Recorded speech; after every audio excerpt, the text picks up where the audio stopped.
অনেক বছর আগে এক গভীর বনে বাস করতো একটি প্রাচীন গাছে, নাম ছিল বিড়লা।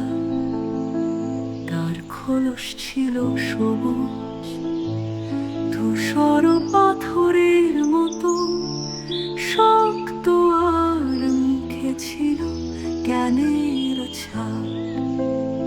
সে ছিল ধীর কিন্তু বুদ্ধিমান।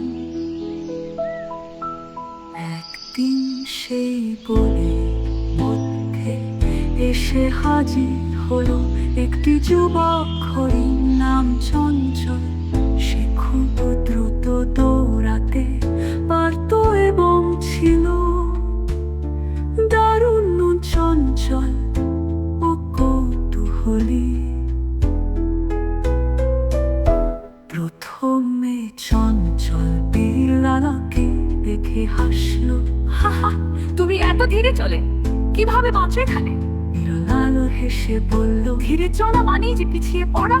কিন্তু সব সময় নয় বন্ধু।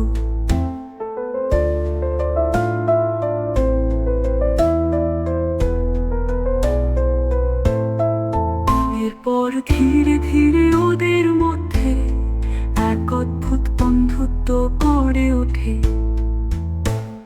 চঞ্চল দৌড়ে খুব জানতো কোথায় জল আছে, কোথায় ফল পাকা হয়েছে, আর বিড়াল তাকে শেখাতো কখন বিশ্রাম নিতে হয়, কিভাবে বিপদ চিনতে হয়। এক দুপুরে হঠাৎ বন জুড়ে আগুন ধরে যায়।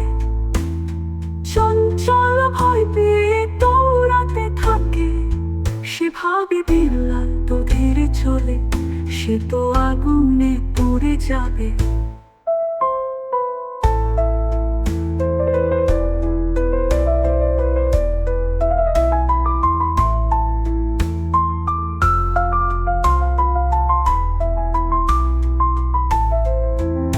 সে দৌড়ে ফিরে আসে বিড়ালের কাছে, চিৎকার করে, চলো পালাও, আগুন আসছে। বিড়াল শান্ত ভাবে বলে, আমি জানি এই দিকে ছোট এক গুহা আছে। আগুন সেদিকে পৌঁছাতে পারবে না, চলো আমার পেছনে আসো।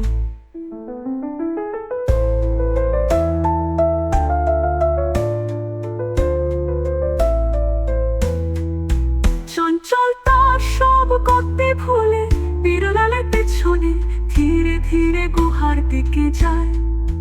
তারা দুজনেই নিরাপদে গুহার মধ্যে আশ্রয় নিয়ে। আগুন পেরিয়ে গেলে তারা আবার বাইরে আসে। সেদিন চঞ্চল বুঝেছিল গতি ভালো কিন্তু বুদ্ধি আর ধৈর্য জীবন রক্ষা করতে পারে। আর বিড়ালও বুঝেছিল যুবকের সাহস আর বন্ধুত্ব অমূল্য। ওরা আবারও একসাথে চলতে শুরু করলো, ধীরে কিন্তু শক্তভাবে। মন